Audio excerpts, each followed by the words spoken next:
आपके भीतर बसा जीवन हमेशा जीवित रहना चाहता है। वो हमेशा सबसे ऊंचे शिखर को छूने के लिए तरसता है। जीवन हमेशा उल्लास और उत्साह से भरा होता है। आप मानसिक तौर पर ही डिप्रेशन की चपेट में आते हैं।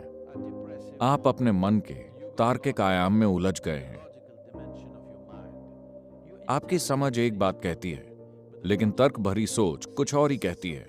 आपके रोजमर्रा के जीवन का दोहराव से भरा स्वभाव भी डिप्रेशन का कारण हो सकता है। मैं चाहता हूं कि आप ये बात समझें, बहुत ज्यादा तर्क वाले क्षण आत्महत्या के क्षण होते हैं। डिप्रेशन का मतलब है कि आप किश्तों में आत्महत्या कर रहे हैं।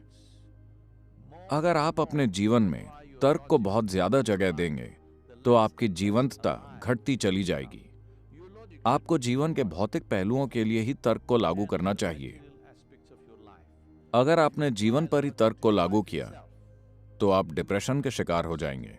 अगर आप हर उस चीज को मिटा दें जो आपके लिए कुछ मायने रखती है, आकाश में उड़ते पंछी, आपके बगीचे में खिले फूल, आपके बच्चे का चेहरा, और फिर अपने जीवन की तर्क से काट छाट करें, तो आप डिप्रेशन की मंजिल तक पहुंच जाएंगे।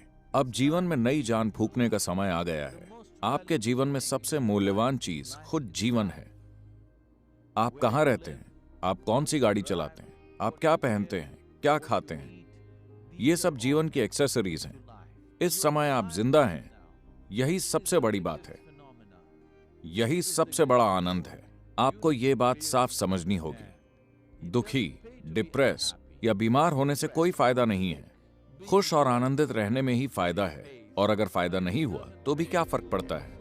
जब इंसान अपनी खुद की प्रकृति के प्रति और भी ज्यादा जागरूक हो जाता है तो उसे समझ में आता है कि प्यार महसूस करने के लिए, खुशी महसूस करने के लिए, आनंद महसूस करने के लिए, यहाँ तक कि परमानंद महसूस करने के लिए भी वास्तव में आपको किसी और की कोई